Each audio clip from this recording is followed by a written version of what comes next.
민수기 13장 25절부터 33절 말씀까지 우리 함께 합독하도록 하겠습니다. 40일 동안 땅을 정탐하기를 마치고 돌아와 바란 광야 가데스에 이르러 모세와 아론과 이스라엘 자손의 온 회중에게 나와 그들에게 보고하고 그 땅에 과일을 보이고 모세에게 말하여 이르되 당신이 우리를 보낸 땅에 가는즉 과연 그 땅에 젖과 꿀이 흐르는데 이것이 그 땅의 과일입니다. 그러나 그 땅 거주민은 강하고 성읍은 견고하고 힘이 클 뿐 아니라 거기서 아낙 자손을 보았으며 아멜렉은 남방 땅에 거주하고 헤덴과 여부스인과 아모리인은 산지에 거주하고 가나안인은 해변과 요단가에 거주하더이다. 갈렙이 모세 앞에서 백성을 존귀하게 하고 우리가 곧 올라가서 그 땅을 취하자 능히 이기리라 하나 그와 함께 올라갔던 사람들은 이르되 우리는 능히 올라가서 그 백성을 치지 못하리라. 그들은 우리보다 강하니라 하고 이스라엘 자손 앞에서 그 정탐한 땅을 악평하여 이르되 우리가 돌아다니며 정탐한 땅은 그 거주민을 삼키는 땅이요 거기서 본 모든 백성은 신장이 장대한 자들이며 거기서 네피림 후손인 아낙 자손의 거인들을 보았나니 우리는 스스로 보기에도 메뚜기와 같으니 그들이 보기에도 그와 같았을 것입니다. 아멘. 지난주일에는 모세가 호렙산 불타는 떨기나무 불꽃 가운데 임재하신 하나님을 만나고 그리고 하나님께 사명을 받고 이집트로 내려가는데 손에 무엇을 잡았다고 그랬습니까? 하나님의 지팡이를 손에 잡았다고 그랬습니다. 모세는 그 하나님의 지팡이를 가지고 이집트로 가서 바로왕과 싸우며 이집트 전역에 10가지 재앙이 내려지게 합니다. 이제 마지막 10번째 장자의 죽음을 통해서 바로가 항복하고 그리고 이스라엘 자손을 해방시킵니다. 그렇게 기적적인 하나님의 능력 가운데 이집트를 탈출했고 구원 얻은 이스라엘 자손들은 거기서부터 하나님이 함께 하시는 표적으로서 불기둥과 구름기둥의 인도와 보호를 받으면서 이제 시내산에 도달하게 됩니다.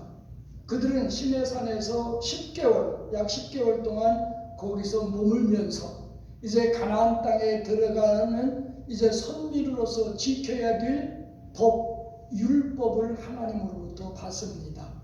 그리고 하나님과 계약을 체결한 그들은 율법을 받았을 뿐만 아니라 이집트에서 가지고 간 그 은금보와 재물을 가지고 하나님이 거하실 처소 성막을 만들어 봉헌하게 됩니다. 그러니까 10개월 동안 이 성막을 지어 봉헌했을 때 이제 하나님께서는 그때서부터 이제 성막 위에 낮에는 구름기둥으로 밤에는 불기둥으로 임재하셔서 그들과 함께 하셨습니다. 그래서 그들이 이집트에서 나온 지 1년하고 한 달이 지난 후에 하나님께서는 다시금 모세에게 말씀하십니다.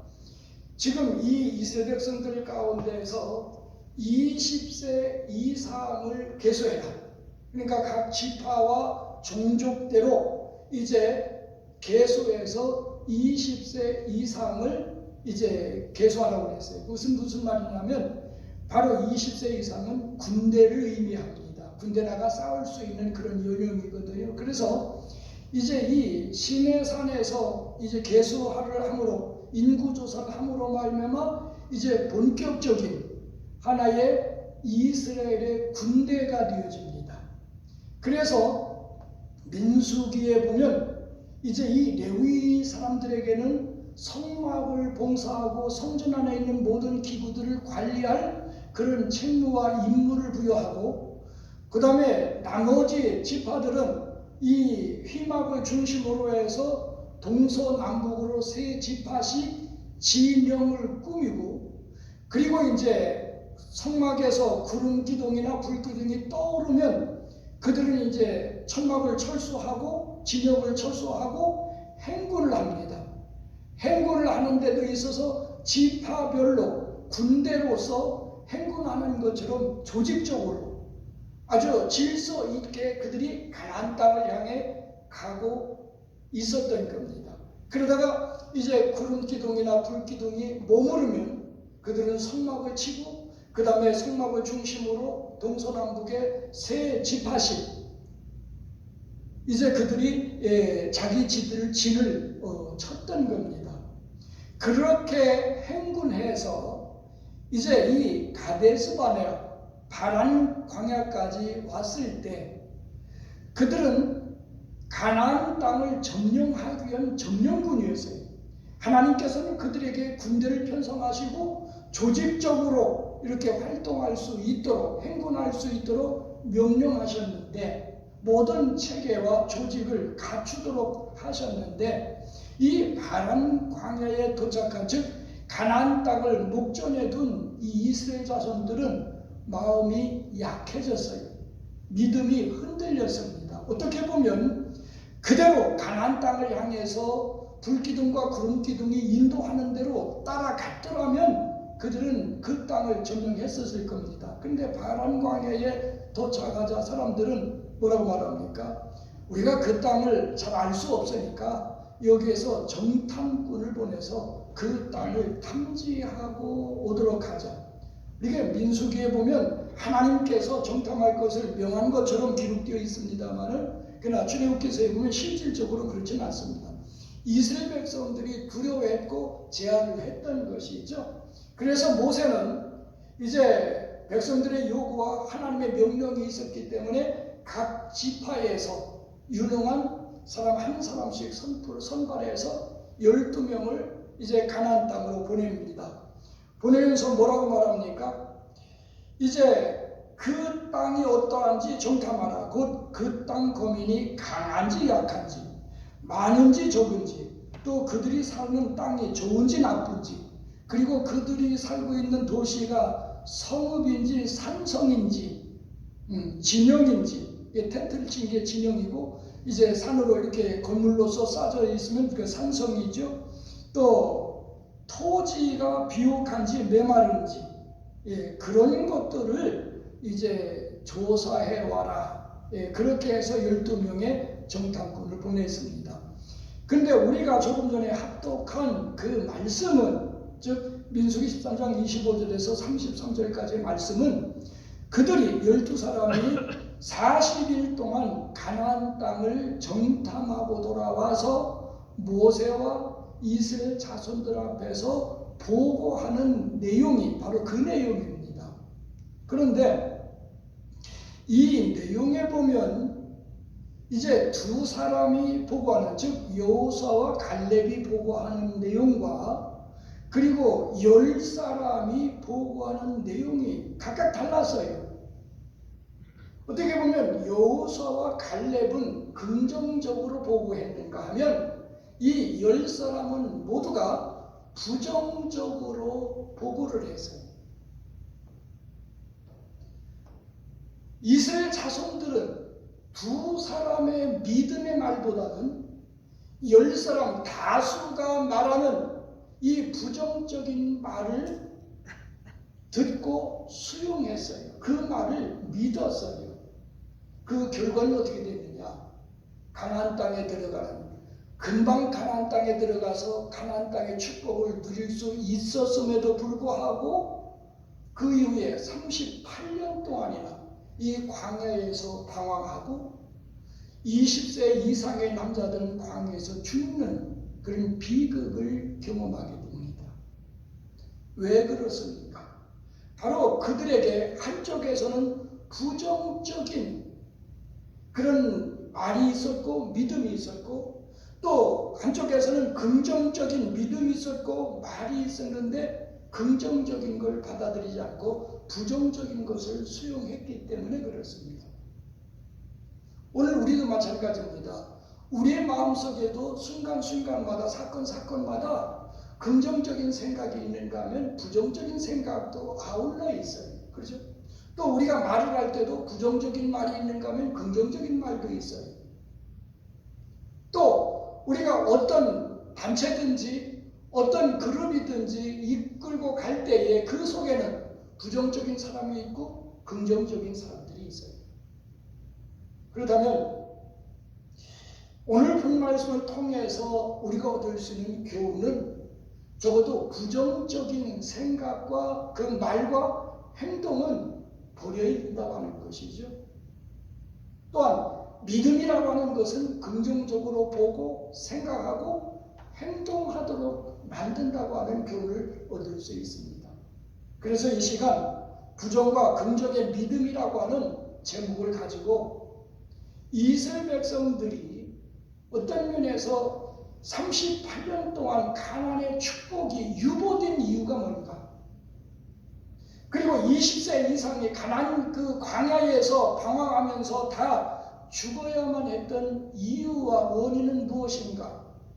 그것을 살펴보면서 행여라도 우리의 신앙과 우리의 삶 속에는 그러한 요소들이 없는가 우리가 되돌아보면서 함께 은혜를 나누는 시간 갖도록 하겠습니다.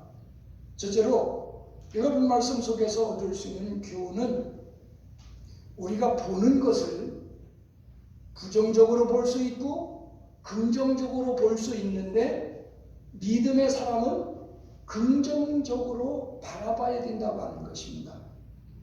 오늘 본 말씀 27절에서 29절에 보면 그렇게 기록되어 있죠. 모세에게 말하여 이르되 당신이 우리를 보낸 땅에 간즉 과연 그 땅에 젖과 꿀이 흐르는데 이것은 그 땅의 과일이니이다. 이것은 사실입니다. 이것은 실제예요. 그런데 그 뒤에 이어지는 말은 그러나 그 땅 거주민은 강하고 성읍은 견고하고 힘이 클 뿐 아니라 거기서 아낙 자손을 보았으며 그리고 아멜렉은 남방 땅에 거주하고 헤딘과 여부스인과 아모리는 산지에 거주하고 가나안은 해변과 요단가에 거주하였다. 이건 실제예요. 이건 팩트입니다.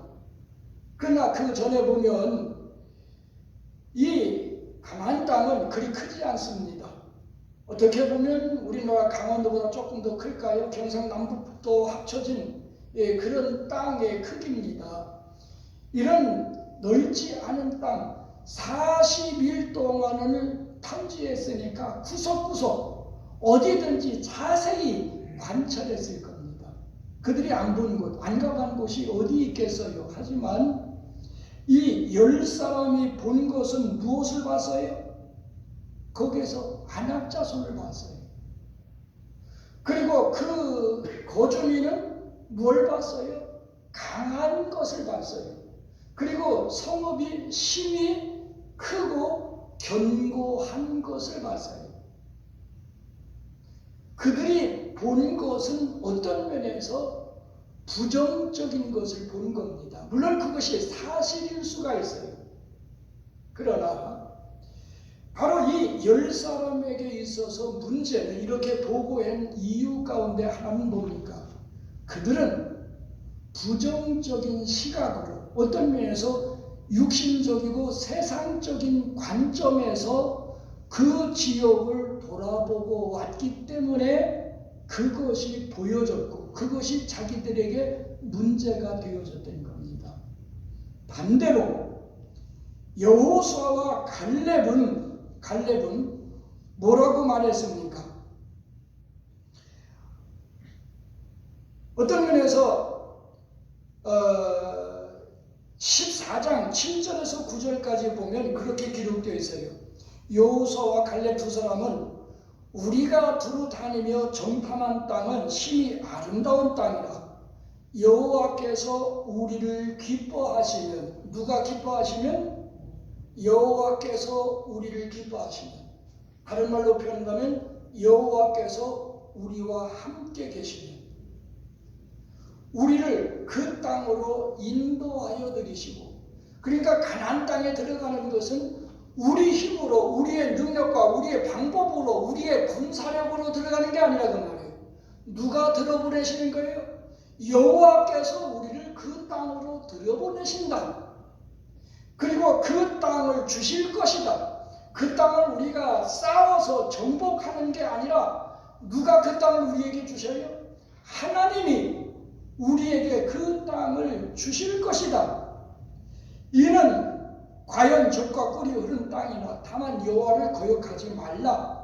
또 그 땅 백성을 두려워하지 말라. 그들은 우리의 밥이다. 개역성경에는 밥이라고 그랬고 개역개정에는 먹이라고 그랬어요. 왜 그렇습니까? 그들의 보호자는 그들에게서 떠났고 여호와께서는 우리와 함께 계시느니라. 할렐루야.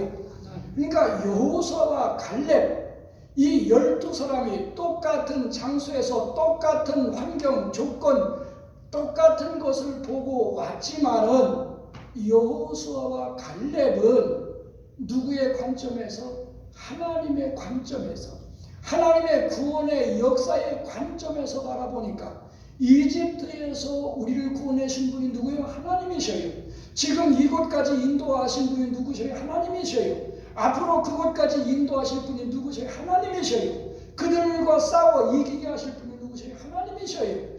그 땅을 주시는 분이 누구셔요? 하나님이셔요. 그러니까 하나님이 기뻐하시면, 하나님의 뜻이면, 하나님이 허락하시면 들어갈 수 있다는 거예요. 싸워 이길 수 있다는 겁니다.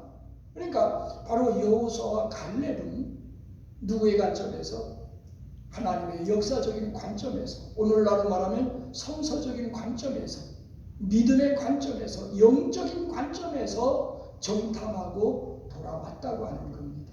그러나 10사람은 어떻습니까? 안악자손을, 물론 그들의 보고는 33절에 보면, 32절에 보면 그 땅 거민은 신장이 장대한 자들이라고 했어요. 사실 그 땅 원주민 모두가 안악자손처럼 거인족이 아니었어요. 거인족은 소수에 속했습니다. 안악자손이 그리 많은 자손이 아니고, 이 안악자손이라고 하는 것은 33절에 설명되어 있죠. 네피림의 후손으로서 어떤 면에서 신장이 거대한 거인족입니다. 이 네피림이라고 하는 것은 창세기에 보면 노아 시대에 있었던, 어떤 면에서 난폭하고 정복하고 이게 침략, 이게 빼앗기를 좋아하는 이 흉폭한 거인족이었어요.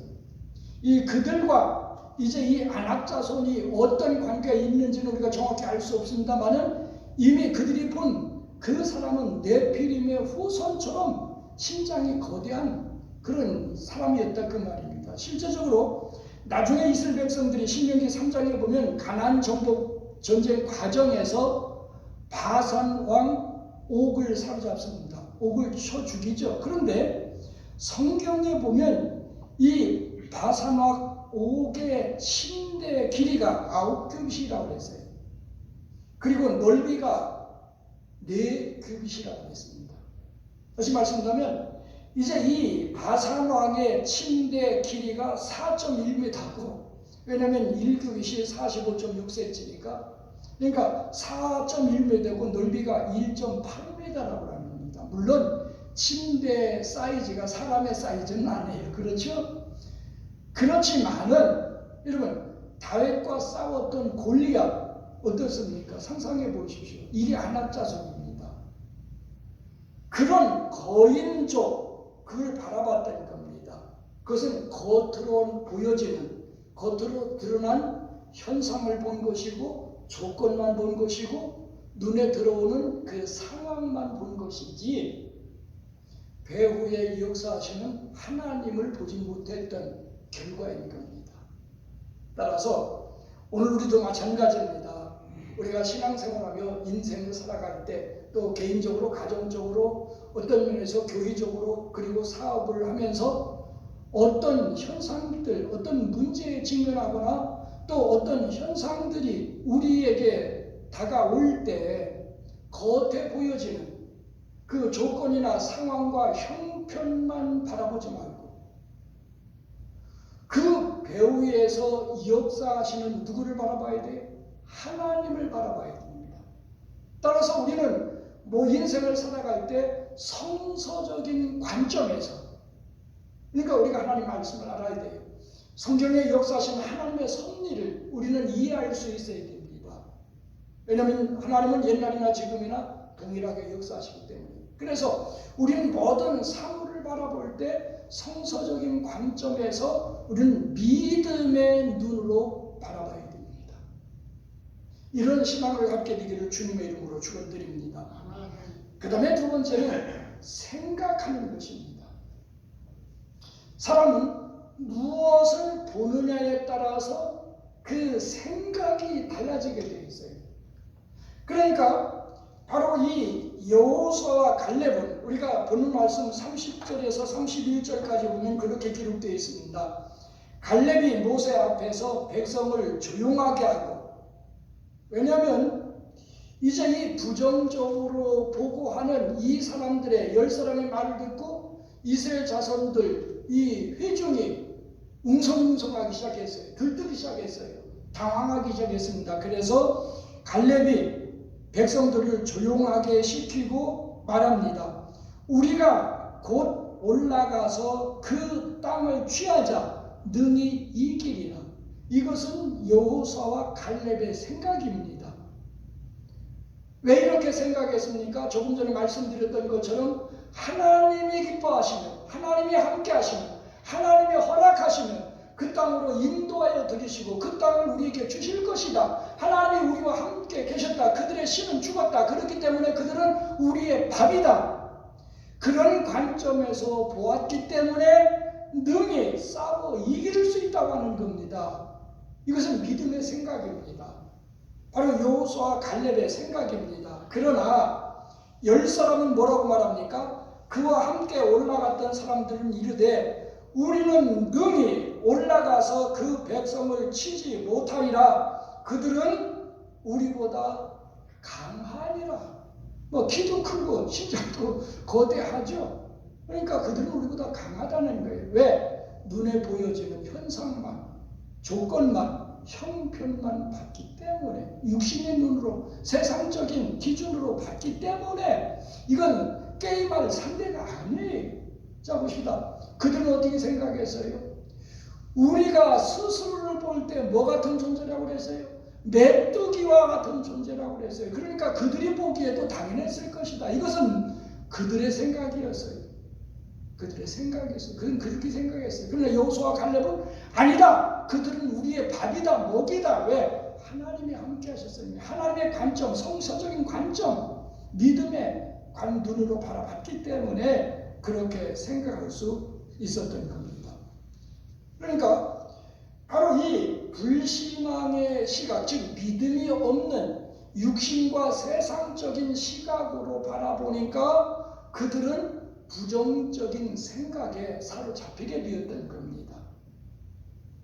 그러나 바로 믿음의 사람들은 성서적인 관점, 믿음의 눈으로 바라보니까 바로 싸워 이길 수 있다고 하는 긍정적인 생각에 붙잡히게 되는 겁니다. 여러분, 우리가 무엇을 보느냐에 따라서 우리의 생각이 달라지는데 우리의 생각을 통해서 성령께서 역사하시고 또 우리의 생각을 통해서 마귀도 역사합니다. 다르게 표현하면 마귀는 우리의 생각 속에 부정적인 생각을 불어넣고 성령께서는 우리의 생각 속에 긍정적인 믿음의 생각을 생각하게 하신 게 성령의 역사입니다. 여러분, 요한복음 14장 2절에 보면 마귀가 벌써 가룟 유다, 시몬의 아들 가룟 유다의 마음속에 예수를 팔려는 생각을 넣었다고 그랬어요. 그러니까 가룟 유다가 예수님을 팔려고 생각했던 것은 뭡니까? 마귀가 그 생각을 집어넣었다고 하는 겁니다. 그러니까 우리로 하여금 신앙생활을 하지 못하도록, 신앙생활에 실패하고 영적인 싸움에 실패하고 우리로 하여금 하나님의 은혜와 축복을 누리지 못하도록 방해하는 사탄은 우리의 마음속에 부정적인 생각, 안 된다, 실패한다, 어렵다, 힘들다, 그런 자꾸 이 부정적인 생각을 집어넣는 것입니다. 그러나 성령께서는 하나님이 함께 하시면 나는 할 수 없지만 이 상황이 불가능하지만 전능하신 하나님께서 역사하시면 허락하시면 그게 된다. 긍정적으로 생각이 되는 겁니다. 로마서 8장 5절에서 6절에 보면 육신을 따르는 자는 육신의 일을, 영을 따르는 자는 영의 일을 생각하나니 육신의 생각은 사망이요 영의 생각은 생명과 평안이니라 그랬습니다. 어떻게 보면 그들이 홍해를 건넜지만 이집트에서 나왔지만 10사람은 말씀과 성령으로 거듭나지 못한 육에 속한 사람이었기 때문에 육신의 관점에서 바라보고 육신적인 생각에 사로잡혔다는 겁니다. 반대로 여호수아와 갈렙은 어떤 면에서 홍해를 건너면서 말씀과 성령으로 거듭났기 때문에 영의 사람이었기 때문에 영적인 관점에서 영의 생각을 하게 되었던 것이죠. 그게 바로 믿음의 생각이었던 겁니다. 오늘부터 마찬가지입니다. 중요한 것은 내가 믿음의 사람이냐 믿음의 사람이 아니냐 그게 중요합니다. 왜냐하면 믿음의 사람은 믿음의 생각을 하게 되어 있고 믿음이 없는 사람은 믿음이 없는 생각을 하게 되어 있기 때문에 그렇습니다.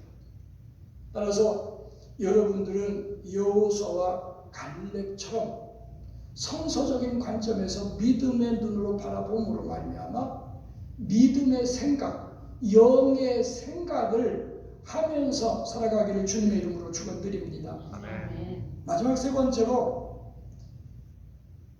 우리가 이 본문 말씀 속에서 얻을 수 있는 교훈은 우리가 긍정적으로 말을 해야 된다고 하는 겁니다. 말하는 것, 우리가 말하는 것도 부정적인 말이 있고 또 긍정적인 말이 있습니다. 우리 사람은 하나님의 형상대로 지음을 받았어요. 하나님은 말씀으로 구약시대는 말씀으로 역사하셨어요. 그렇죠? 빛이 있으라 하심에 빛이 있었고 이게 하나님의 말씀의 능력입니다. 우리 사람도 하나님의 형상대로 지음받았기 때문에 우리의 말 속에도 능력이 있어요. 능력이 있어요.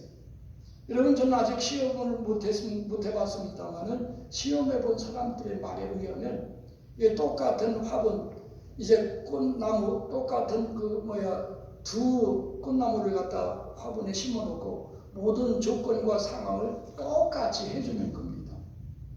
그리고 한 나무에게는 축복하고 찬송을 들어주고 예쁘다고 하고 잘 큰다고 하고 긍정적인 말을 하고 그 옆에 있는 그 꽃나무한테는 부정적으로 넌 왜 못생겼냐, 넌 꼭 죽을 것 같다 자꾸 부정적인 그런 말을 했는데 실제적으로 이건 잘 크고 이건 실제적으로 말라 비틀어 죽었다고 하는 거예요. 근데 그게 사람의 말의 능력입니다. 그런데 본 말씀에 보면 32절에서 33절까지 보면 10사람은 말합니다. 정탐한 땅은 그 거주민을 삼키는 땅이요 거기서 본 모든 백성은 신장이 장대한 자들이며 거기서 네피림 후손인 아낙 자손의 거인들을 보았나니 우리는 스스로 보기에도 메뚜기 같으니 그들이 보기에도 그와 같았을 것입니다. 이것이 10사람의 부정적인 언어였던 겁니다. 그러니까 젖과 꿀이 흐르는 조금 전에 우리가 앞에 살펴봤습니다마는 그들이 돌아와서 처음에 보고한 내용은 뭐예요? 가나안 땅은 젖과 꿀이 흐르다는 거예요. 그리고 그 땅에서 얻은 과일 뭡니까? 포도. 두 사람이 어깨에 메고 왔던 그 포도 가지 송이 그걸 보여주고 또 무화과 석류를 보여주죠. 가나안 땅의 열매를 보여주면서 이 땅은 젖과 꿀이 흐른다. 그 실제적인 사건, 상황을 이야기했습니다. 그러나 얼마 되지 않아서 그들은 그 땅을 학평했어요. 뭐라고 그랬어요? 그 땅은 거미를 삼키는 땅이다. 자 봅시다. 가나안 땅, 우리가 이스라엘까지 오늘 안 그렇습니다. 이스라엘에 가보면 사실 그 땅에 전체가 그 비옥하거나 정말 이 성경에서 말하고 있는 젖과 꿀이 흐르는 실제적으로 젖과 꿀이 흐르는 땅이 아니에요.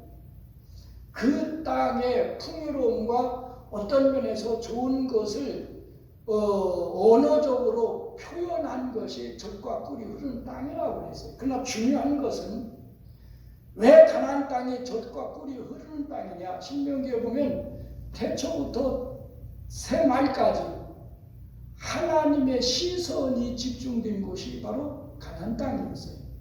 그건 왜 그렇습니까? 구약시대 하나님의 계획, 구원의 계획 속에 바로 그것이 들어있기 때문에. 그래서 젖과 꿀이 흐르는 땅이에요. 그러나 그 땅을 이들은 뭐랬어요? 합평했다고 하는 겁니다. 그러나 여호수아와 갈렙은 뭐라고 말합니까? 14장 7절에서 9절 아까도 읽어봤습니다마는 우리가 돌아다니며 정탐한 땅은 심히 아름다운 땅이다.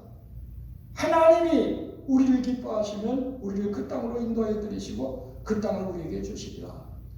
그 땅 백성을 두려워하지 말라. 그들은 우리의 밥이다, 먹이다 라고 말했던 겁니다. 이게 믿음의 말이고 이것이 긍정적인 언어였던 겁니다.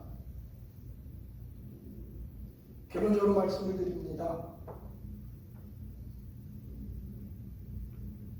이스라엘 백성들은 두 종류의 보고를 듣고 어떤 면에서 믿음의 사람의 말에 귀를 기울여서 그 말을 받아들였다면 그들은 38년이라고 하는 축복을 앞당겼을 뿐만 아니라 광야에서 죽었던 그 사람들, 즉 가나안 땅에 들어가지 못한 사람들이 없었을 겁니다. 그러나 그 많은 무리들은 어떤 면에서 10사람의 부정적인 보고를 듣고 받아들이고 그 말을 믿었어요. 그래서 결과는 어떻게 됐습니까? 믿음으로 말하는 여호수아와 갈렙을 돌로 쳐 죽이려고 했고 또 그들은 뭐라고 말합니까? 야, 안 되겠다. 우리가 새로운 지도자를 세우고 이집트로 돌아가자. 그러니까 모세를 이제 배반하는 겁니다. 지도자로 인정 안 하는 거예요. 자, 그렇다면 우리 새로운 지도자를 세워 이집트로 돌아가자. 하나님이 그 광경을 보시고 얼마나 괘씸하게 생각하셨던지 하나님은 모세에게 나타나 말씀하십니다. 야, 모세, 저들이 지금까지 나를 10번이나 시험했는데 내가 더 이상 못 참겠다. 그러니까 내가 전염병을 통해서 저들을 싹 다 죽이고 그러니까 그 이스라엘 백성 자손을 전부 죽이시겠다고 하는 겁니다. 그때 하나님의 심정이 그랬어요. 그리고 너를 통해서 강하고 거대한 민족을 만들겠다. 지금까지 있었던 것은 믿음의 조상 아브라함의 자손입니다. 그런데 그들을 이제 없애고 노아 홍수 시대에 사람들을 전멸시켰던 것처럼 그들 다 없애버리고 모세를 통해서 새로운 민족을 이루시겠다고 하는 거예요. 그게 하나님의 말씀이었습니다. 그러나 모세는 말합니다. 모세는 그럴 수 없습니다. 그러면서 눈물을 내가며 간곡히 중보기도 하며 호소합니다. 그 결과 잘 알고 계시죠? 10사람은 부정적인 것을 보고 부정적인 생각을 가지고 부정적으로 말했던 10사람은 하나님 앞에서 재앙을 받아 그 자리에 죽었어요. 그리고 그 말을 듣고 이집트로 돌아가자고 했던 그 사람들은 이집트에서 나올 때 20세 이상 된 성인들은 38년 동안 광야에서 방황하는 가운데 다 죽었습니다. 누구만 빼놓고 믿음의 눈으로 보고 생각하고 말했던 여호수아와 갈렙을 빼고 다 죽었어요. 그리고 38년이라고 하는 세월, 전부 40년이죠. 이집트에서 나온 후부터는 40년이라고 하는 세월 동안 그들이 광야에서 방황하며 가나안의 축복이 유보되었던 겁니다. 그것이 부정적으로 보고 부정적으로 생각하고 부정적으로 말한 결과이고 또 그것을 따른 무리들의 결과였던 겁니다. 따라서 오늘 우리들은 우리의 눈으로 볼 때, 또 생각할 때, 그리고 말하며 행동할 때 언제든지 두 가지가 공존합니다. 부정적인 것과 긍정적인 것, 즉 불신앙적인 것과 신앙적인 것. 어떤 면에서 세상적이고 육신의 관점에서 바라보는 것과 성서적인 관점에서 믿음으로 바라보는 것, 이건 항상 순간순간적으로 공존하며 서철하게 되어 있습니다. 따라서 여러분이 무엇을 선택하느냐에 따라서 여러분의 신앙과 삶의 결과는 천지 차이로 달라지게 되어 있습니다. 그러므로 오늘 우리는 믿음으로 보고 믿음으로 생각하고 믿음으로 말하는 여러분들이 되어지기를 주님의 이름으로 축원드립니다. 기도드리겠습니다.